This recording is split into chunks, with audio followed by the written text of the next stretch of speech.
अगर आप छोटी गाड़ियां खरीदने की सोच रहे हैं, कोई भी छोटी गाड़ी, ऑल्टो, स्विफ्ट, वैगनार, i10 वगैरह, तो अब आप नहीं खरीद पाएंगे। जानते हैं क्यों? क्योंकि छोटी गाड़ियों को सालों से कुछ खास छूट मिलती आ रही थी, वो अब खत्म होने जा रही है। दरअसल सरकार के एक नए प्रस्तावित नियम ने पूरी ऑटो इंडस्ट्री में, खासकर मारुति सुजुकी के दफ्तरों में खलबली मचा दी है। ये एक ऐसा फैसला है जो ना सिर्फ आपकी जेब पर असर डालेगा, बल्कि शायद आपको एक महंगी इलेक्ट्रिक या फिर हाइब्रिड कार खरीदने की तरफ धकेल देगा। तो आज हम इसी की जड़ तक जाएंगे कि आखिर ऐसा क्या हुआ है जो आपकी सोच को या तो बदल देगा या फिर आपकी जेब पर सीधा महंगा असर डालेगा अगर आप नई छोटी गाड़ी खरीदने की सोचते हैं। और आसान भाषा में ये भी समझेंगे कि वो नियम क्या है। वैसे मैं इसका नाम आपको बता दूं, कैफे नॉर्म्स 3। ये आपके सुना होगा इसके बारे में ज़रूर कभी ना कभी, लेकिन आज आप तरीके से समझेंगे कि आखिर ये है क्या और ये भारत में आम आदमी को जो कार खरीदना चाहता है उस पर कैसे असर डालने वाला है। तो सबसे पहला और सबसे बड़ा सवाल यही कि आखिर ये कैफे नॉर्म्स 3 आखिर क्या है। नाम सुनने में बड़ा टेक्निकल लगता है ना, पर चलिए इसे एकदम आसान भाषा में आपको बताता हूं। कैफे का मतलब है कॉर्पोरेट एवरेज फ्यूल एफिशिएंसी। इसे आप एक कार कंपनी का सालाना रिपोर्ट कार्ड मान सकते हैं। ये नियम किसी एक कार के माइलेज या पोल्यूशन को नहीं दिखाता, ये दिखाता है कि एक कंपनी, मान लीजिए मारुति या टाटा, एक साल में जितनी भी अलग अलग तरह की गाड़ियां बेचती हैं उन सब का औसत CO2 उत्सर्जन यानी एमिशन, यानी प्रदूषण कितना कर रही हैं ये, उसको मापता है।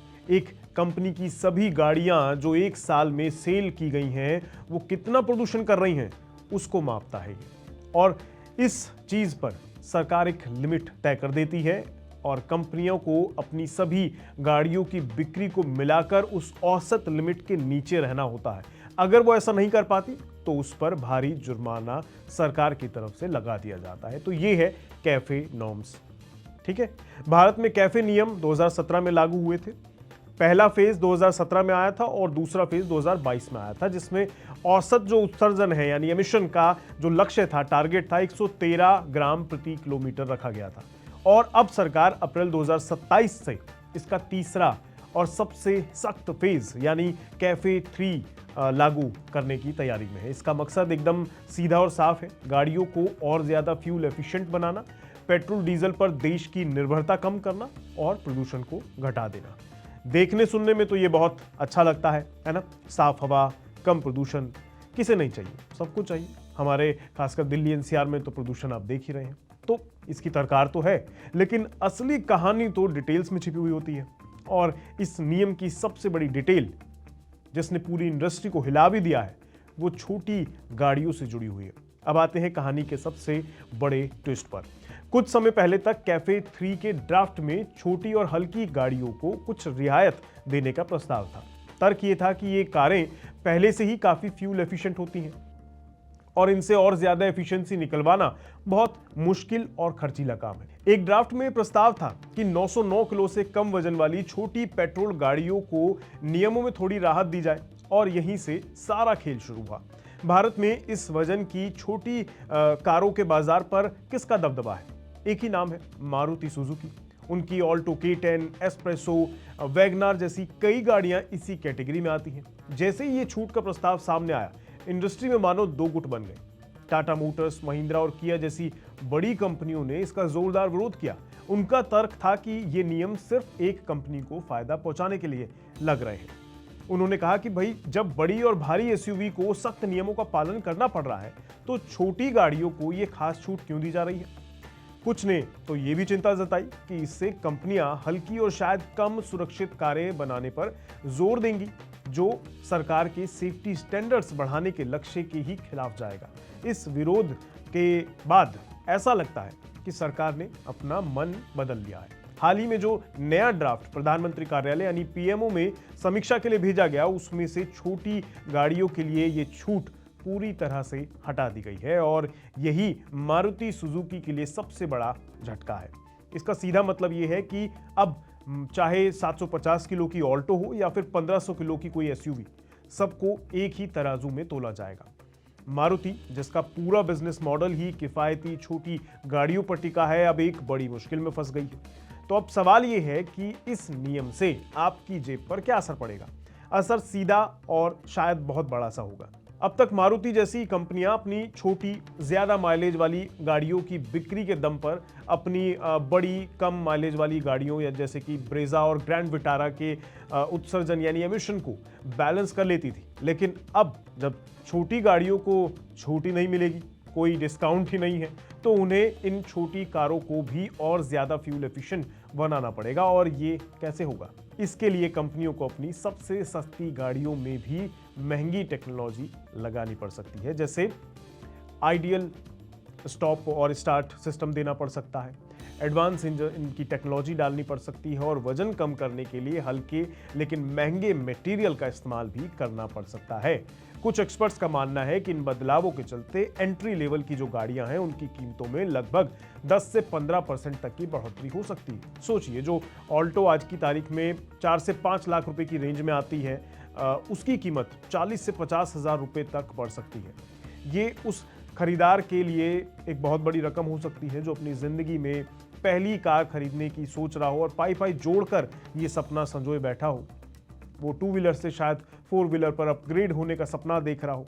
उसके लिए सपना महंगा पड़ सकता है। इस एक नियम से शायद लाखों लोगों के लिए कार खरीदना शायद सपना ही रह जाए या फिर महंगा सपना बन जाए। मारुति सुजुकी ने खुद इस बात पर चिंता भी जताई है। उनका तर्क है कि ये नियम अवैज्ञानिक है क्योंकि छोटी कारें नेचुरली कम फ्यूल और रिसोर्सेज जो है कम इस्तेमाल करती हैं। लेकिन दूसरी तरफ टाटा और महिंद्रा जैसी जो कंपनियां हैं वो खुश हैं क्योंकि उनके पोर्टफोलियो में तो भैया भारी एसयूवीज और इलेक्ट्रिक कारें ज्यादा हैं और ये नियम उन्हें मुकाबले में और बराबरी करने का मौका देता है। तो सरकार आखिर चाहती क्या है? इस पूरे खेल का एक और बड़ा एंगल है इलेक्ट्रिक और हाइब्रिड गाड़ियां। कैफे 3 नियमों में एक बहुत दिलचस्प चीज रखती है, सुपर क्रेडिट। शायद आपने ये वर्ड ना सुना हो। इसका मतलब है कि अगर कोई कंपनी एक इलेक्ट्रिक कार यानी ईवी बेचती है तो नियमों की गिनती में उसे एक कार के बराबर नहीं बल्कि 3 गाड़ियों के बराबर का फायदा मिलेगा। इसी तरह हाइब्रिड कारों पर भी अच्छे खासे क्रेडिट्स मिलेंगे। इसका मतलब यह हुआ कि जो कंपनी जितनी ज्यादा ईवी या हाइब्रिड कार बेचेगी उसके लिए अपनी पूरी फ्लीट का औसत उत्सर्जन लक्ष्य यानी टारगेट पूरा करना उतना ही ज्यादा आसान हो जाएगा। एक ईवी बेचने से मिला क्रेडिट कंपनी की कई पेट्रोल कारों से ज्यादा उत्सर्जन को बैलेंस कर सकता है। तो अब तस्वीर साफ हो रही है। सरकार सीधे तौर पर पेट्रोल डीजल गाड़ियों को बैन नहीं करने वाली है, लेकिन वो नियम इतने सख्त जरूर कर रही है कि कंपनियों के लिए बिना ईवी या हाइब्रिड बेचे बाजार में टिके रहना लगभग नामुमकिन हो जाएगा। ये एक तरह का इनडायरेक्ट पुश है जो पूरी इंडस्ट्री को क्लीन एनर्जी की तरफ मोड़ रहा है। मारुति सुजुकी जो अब तक हाइब्रिड पर तो फोकस कर रही थी लेकिन प्योर ईवी के मामले में थोड़ी पीछे चल रही थी, ज्यादा कुछ खास करा नहीं है, अब उस पर भी अपनी स्ट्रैटेजी को पूरी तरह से बदलने का भारी दबाव बन जाएगा। उन्हें अब ना सिर्फ अपनी छोटी पेट्रोल गाड़ियों को महंगा करना पड़ेगा बल्कि तेजी से ईवी और दमदार हाइब्रिड टेक्नोलॉजी पर भी काम करना पड़ेगा। अब आते हैं सबसे बड़े और मिलियन डॉलर के सवाल पर। एक आम खरीदार, आप और मेरे जैसा, उसके लिए सोचते हैं कि उनको क्या करना चाहिए, उन पर क्या असर पड़ेगा। ये एक मुश्किल सा सवाल है और इसका जवाब भी आपकी जरूरत पर निर्भर करता है। चलिए कुछ सिचुएशन देखते हैं। अगर आप एक एंट्री लेवल पेट्रोल कार यानी ऑल्टो, स्विफ्ट, वैगनर वगैरह खरीदने की सोच रहे हैं तो शायद आपके लिए इंतजार करना सही नहीं होगा। अप्रैल 2027 से पहले ही अगर कार खरीद लेना आपके लिए एक समझदारी भरा फैसला हो सकता है क्योंकि इसके बाद इन्हीं मॉडल्स की कीमतों में अच्छी खासी बढ़ोतरी देखने को मिल सकती है। नियम अभी फाइनल स्टेज में है लेकिन इंडस्ट्री में ये लगभग तय माना जा रहा है कि सख्ती बढ़ेगी ही। अगर आपका बजट थोड़ा ज़्यादा है तो आप 5-7 साल लंबा अगर सोच के चल रहे हैं तो आप हाइब्रिड या फिर ईवी मॉडल पर विचार कर सकते हैं, उसकी तरफ भी सोचना शुरू कर सकते हैं। सरकार की नीतियों से तो ये साफ है कि आने वाले दौर में इन्हीं गाड़ियों का वक्त होगा जो हाइब्रिड या ईवी वगैरह होगी। हो सकता है कि आज ये आपको महंगी लगे लेकिन पेट्रोल के बढ़ते दाम और भविष्य के नियमों को देखते हुए लंबे समय में ये आपके लिए ज़्यादा किफ़ायती भी साबित हो सकती है। क्या डीजल कारों का भविष्य खत्म हो जाएगा? ये भी एक सवाल होगा आपके मन में। लगभग हाँ समझिए, खासकर छोटी डीजल गाड़ियों का तो वक्त समाप्त समझ लीजिए आपकी होने वाला है कैफे 3 जैसे जो सख्त नियम आ रहे हैं उनके साथ एक छोटी डीजल इंजन को कंप्लाइंट बनाना इतना महंगा हो जाएगा कि वो बिक ही नहीं पाएंगे, आम लोग उन्हें खरीदेंगे ही नहीं। बड़ी एसयूवीज में शायद डीजल कुछ और साल चल जाए, लेकिन छोटी गाड़ियों से तो ये पूरी तरह गायब हो जाएंगी। ये एक बहुत बड़ा बदलाव होगा। भारत जो दशकों से अपनी छोटी सस्ती जनता की कार के लिए जानी जाती रही है, अब एक नए दौर में प्रवेश कर रहा है ये देश।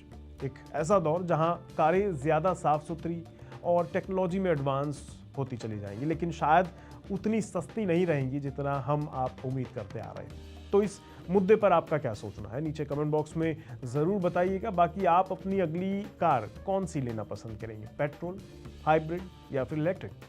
आज के लिए इतना ही रखते हैं। इस तरह के इन डेप्थ एनालिसिस के लिए हमारे चैनल को सब्सक्राइब करना मत भूलिएगा। मिलते हैं अगले वीडियो में। नमस्कार।